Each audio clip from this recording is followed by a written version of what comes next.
ஒரு சிறுமியின் படுகொலை சம்பவம் தமிழ்நாடு, புதுச்சேரி மாநிலங்களை மட்டுமல்லாமல் இந்தியாவையே உலுக்கியிருக்கிறது. கடைகள் எல்லாம் அடைக்கப்பட்டு புதுச்சேரியை ஸ்தம்பித்து போராட்ட களமாய் மாறியிருக்கிறது.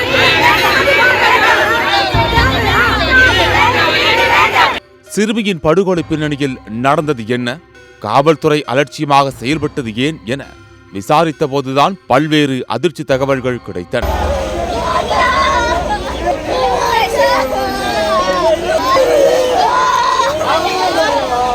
புதுச்சேரி முத்தியால்பேட்டை தொகுதிக்குட்பட்ட சோலைநகர் பாடசாலை வீதியை சேர்ந்தவர்கள் நாராயணன், மைத்திலி தம்பதியினர். இவர்களது 9 வயது மகள் கடந்த சனிக்கிழமை மதியம் வீட்டு அருகே விளையாடிக் கொண்டிருந்தவர் திடீரென காணாமல் போனார். விளையாடிக் கொண்டிருந்த சிறுமி வெகு நேரமாகியும் வீட்டிற்கு வராததை அறிந்த பெற்றோர் பல இடங்களில் சிறுமியை தேடினர். எங்கு தேடியும் சிறுமி கிடைக்காத நிலையில் பதறியடித்தபடி முத்தியால்பேட்டை காவல் நிலையத்தில் புகார் தெரிவித்தனர். புகாரின் அடிப்படையில் காவல்துறையினர் வழக்கு பதிவு செய்தனர்.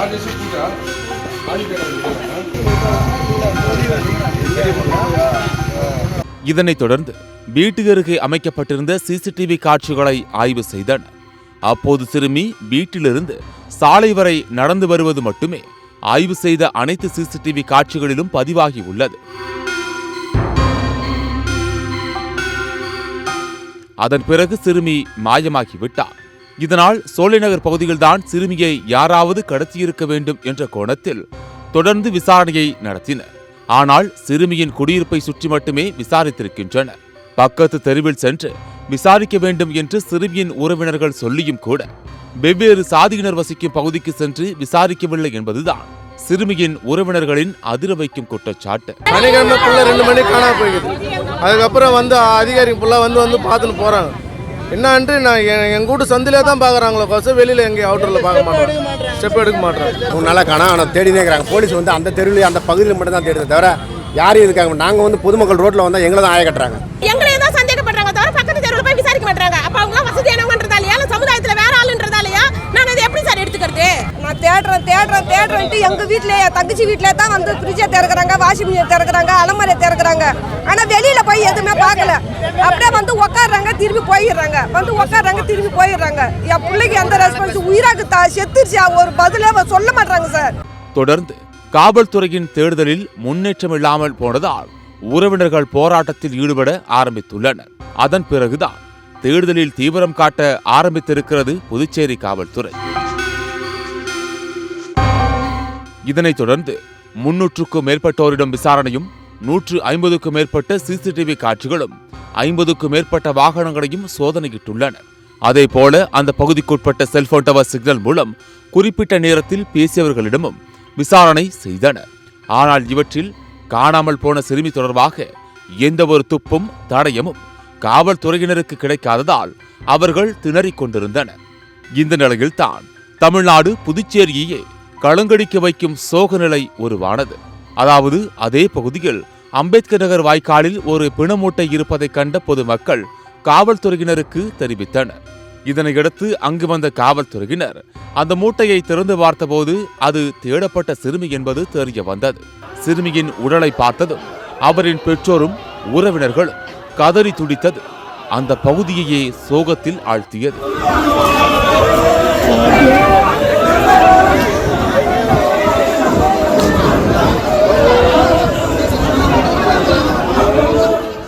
சிறுமியின் உடல் கிடந்த தகவல் வெளியானதும் அங்கு திரண்ட மக்கள் சிறுமியை கண்டுபிடிப்பதில் போலீசார் காட்டிய அலட்சியமே கொலைக்கு காரணம் என்று வாக்குவாதத்தில் ஈடுபட்டனர்.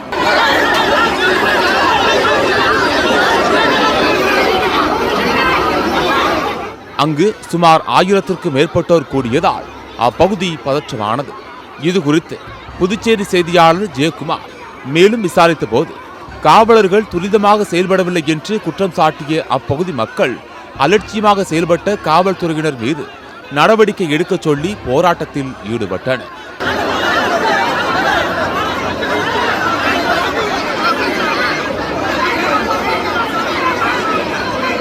மேலும் காவல்துறையின் அலட்சியத்தை கண்டித்தும் குற்றவாளிகளை தங்களிடம் ஒப்படைக்க வேண்டும் என்றும் அவர்கள் மறியலிலும் ஈடுபட்டனர்.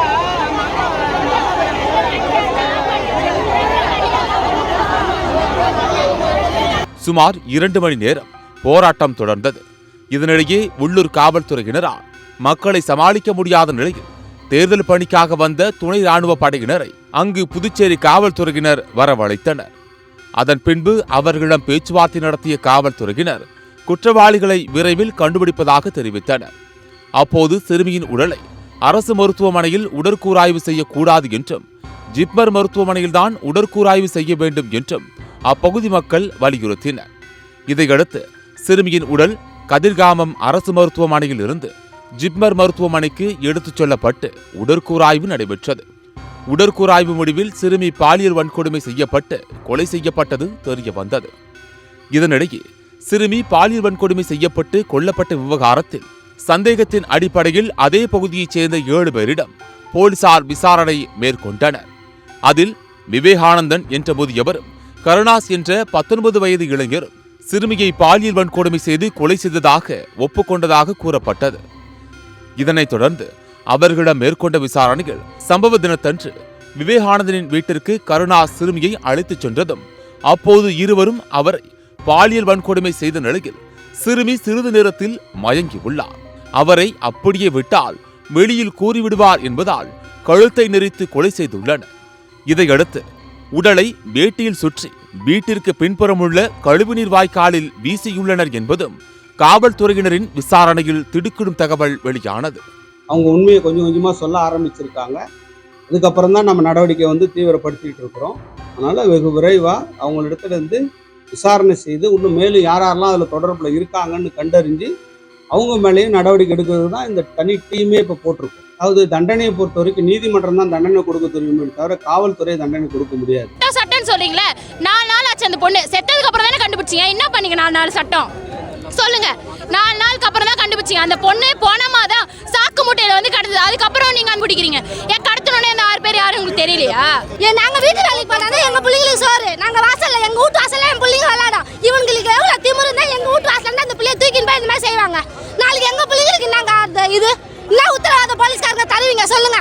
மேலும் புதுச்சேரியில் தடை செய்யப்பட்ட அத்தனை போதைப் பொருட்களும் தங்கு தடையின்றி விற்பனை செய்யப்படுவதால் நிகழ்கால இளைஞர்களின் வாழ்க்கை முற்றிலுமாக சீரழிக்கப்பட்டு வருகிறது என்ற குற்றச்சாட்டை சமூக ஆர்வலர்கள் மற்றும் பொதுமக்கள் முன்வைத்துள்ளனர். அந்த லைன்ல ஃபுல்லா கஞ்சா தான், அந்த வாய்க்கா ஃபுல்லா கஞ்சாக்காரங்க தான் அந்த பக்கம் போவாங்களே, வர மற்ற அனாவசியமான ஆளுங்களாம் அங்கே யாரும் போக மாட்டாங்க.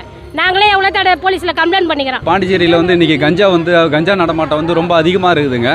இதுக்கு பெரிய பெரிய புள்ளிகள் ஆதரவு இருக்கிறாங்கன்னு சொல்கிறீங்க, பிடிக்கிறீங்க. 2 பேர் பொட்டலம் வச்சுக்கிறாங்கன்னு பிடிக்கிறீங்க. அவங்களுக்கு யார் கொடுக்குறாங்கன்றதை நீங்கள் தீவிரமாக தேடி பிடிக்கணும். இதில் காவல்துறையாக இருக்கட்டும், உயர் அதிகாரிகளாக இருக்கட்டும், அரசியல்வாதிகளாக இருக்கட்டும், யாராக இருந்தாலும் அவங்க தண்டிக்கப்பட வேண்டியவர்கள். இந்த மாதிரி சிறு சிறு குழந்தைகள் பாதிக்கப்படுறத யாராலையும் ஏற்றுக்க முடியாது. பண்ணவனை பிடிச்சிங்கன்னா நீங்கள் அவன் என்ன சொல்லுவான், நான் போதையில் பண்ணிட்டேன் எனக்கு தெரியாதுன்னு. அவனை நீங்கள் கூட்டுன்னு போய் வச்சுக்கிட்டு ஸ்டேஷனில் உட்கார வச்சு அவனுக்கு 3 வேளை சாப்பாடு போட்டு ஜெயிலில் அடைச்சிட்டு அவனுக்கு தண்டனை கொடுத்து வீட்டுக்கு அனுப்புறீங்க. அவன் இன்னும் நல்லா கொழுத்து போய் வெறுத்து போய் தான் நல்லா வரான். இதெல்லாம் நடு ரோட்டில் அரபு கண்ட்ரீஸில் நடக்கிற மாதிரி நடு ரோட்டில் விற்க வச்சு அவங்களெல்லாம் வெட்டி போடணும். அவங்களெல்லாம் உயிரோட விடவே கூடாது. எந்த தயவுதாட்சினையும் அவங்களுக்கெல்லாம் நீங்கள் கொடுக்கவே கூடாது. இந்த சம்பவத்தை கண்டித்து புதுச்சேரி நிர்பயா என்ற முழக்கத்துடன் மக்கள் போராட்டத்தில் ஈடுபட்டனர். போராட்டத்தின் போது அருகிலேயே இருக்கும் அமைச்சர்கள், ஆளும் கட்சி பிரதிநிதிகள் ஒருவரும் பார்க்கவில்லை என்று வேதனை தெரிவித்தனர். இந்நிலையில் முத்தியால்பேட்டை காவல் நிலையத்தில் பணியாற்றும் காவலர்கள் அனைவரும் முதல்வர் ரங்கசாமி உத்தரவின் பேரில் கூண்டோடு இடமாற்றம் செய்யப்பட்டனர். இந்த நிலையில் சிறுமியின் உடல் அடக்கம் செய்வதற்கான இறுதி ஊர்வல வாகனத்தில் சிறுமியின் உடலுக்கு அருகே புத்தகங்கள், விளையாட்டு பொம்மைகள் வைக்கப்பட்டன. சிறுமியின் உடலுக்கு வழிநெடுகிலும் நின்று மக்கள் கண்ணீர் மல்க அஞ்சலி செலுத்தினர். சிறுமியின் இறுதி ஊர்வலத்தில் ஏராளமான பொதுமக்கள் பங்கேற்றனர். சிறுமியின் உடல் பொதுமக்கள் அஞ்சலிக்கு பின்னர் அடக்கம் செய்யப்பட்டது. இது குறித்து குழந்தைகள் உரிமை செயற்பாட்டாளர் தேவநேயன் கூறும்போது, இப்ப நமக்கான பிரச்சனை என்னன்னா, இன்னைக்கு இவங்க இந்த சட்ட அமலாக்கம் இருக்குல்ல, இவங்களோட அமலாக்கத்தோட சிஸ்டம் என்னன்னா, நாளைக்கு இது அப்படியே யார் ஃபாலோ பண்ணுவான்னு பாத்தீங்கன்னா, இப்போதைக்கு வரைக்கும் பேசிட்டு இருப்பாங்க. இன்னொரு 3 வாரம் ஆனோடனே கேஸ் எஃப்ஐஆர் போடுவாங்க, ட்ரையல் ஏறும். யார் பொறுப்புன்னு பார்த்தா சட்டத்திலே கிடையாது. நாளைக்கு பாருங்க, அடுத்த வாரம் பாருங்க, அந்த குழந்தையோட நிலைமை அடுத்து யார் எங்க கேஸ் நடந்துருக்கு என்ன தெரியாது, ட்ரையல் இப்ப நடக்குது எதுவுமே தெரியாது. இதுல என்னன்னா, இந்த சட்டத்தை கண்காணிக்கிறதுக்கு மாநில குழந்தை உரிமைகள் பாதுகாப்பு ஆணையம்னு ஒண்ணு இருக்கு. அதுதான் கண்காணிக்கணும் இந்த சட்டத்தை. புதுச்சேரி மாநில அதுக்கு யார் தலைவர் இருக்கிறா, அது ஒரு பொலிட்டிக்கலா யாரோ ஒரு தூக்கி ஒரு அம்மாவை யாரோ ஒரு கட்சிக்காரங்க போட்டு வச்சிருப்பாங்க. ஒரு சட்டம்னா என்ன தெரியாது, குழந்தை உரிமை என்ன தெரியாது, குழந்தை பாதுகாப்புன்னு தெரியாது, குழந்தைக்கான நலன் எதுவுமே தெரியாது. அப்படி ஒரு ஆளை போட்டு வச்சிருப்பாங்க. அவங்க கண்காணிக்க மாட்டாங்க. ரெண்டாவது இருக்கிற அமைப்புகள் இருக்கலாம், அந்த போக்சோ அமைப்போ அல்லது ஜுவனல் ஜஸ்டிஸ் போர்டோ, ஜுவனல் ஜஸ்டிஸ் யூனிட்டோ அல்லது ஜுவனல் போலீஸ் யூனிட்டோ அல்லது சைல்டு வெல்ஃபேர் கமிட்டியோ, டிஸ்ட்ரிக்ட் சைல்டு ப்ரொடெக்ஷன் யூனிட், இந்த அமைப்புகள் எல்லா மனநிலையும் இது வந்து பாதுகாப்புக்காகத்தான் இவர்களுக்கு சம்பளம் வாங்குறாங்க. இவங்க பாதுகாக்க வேண்டிய கடமை, உயிரோடு குழந்தைகள் இருக்கணும், மகிழ்ச்சியாக இருக்கணும், சந்தோஷமா இருக்கணும், அந்த ஆட்டிடியூட் அவங்ககிட்ட வருமா? அது யார் உருவாக்குறது? அடுத்து குழந்தைகள் பிரச்சனை என்னைக்காவது ஒரு சட்டமன்றத்தில் விவாதம் பண்ணியிருக்காங்களா? அது புதுச்சேரி சட்டமன்றமாக இருக்கலாம் அல்ல தமிழ்நாடு சட்டமன்றமாக இருக்கட்டும். ஒரு அஜெண்டா எடுத்து 18 வயசு கீழே இந்த தேசத்துல 40-45% இருக்காங்கன்னு சொல்றாங்க. 18 வயசு கீழே அவங்க வாக்கு வங்கி இல்ல. ஒரு அசம்பிளில ஒரு ஸ்பெஷல் செஷன் நடந்திருக்கா? நடக்கல.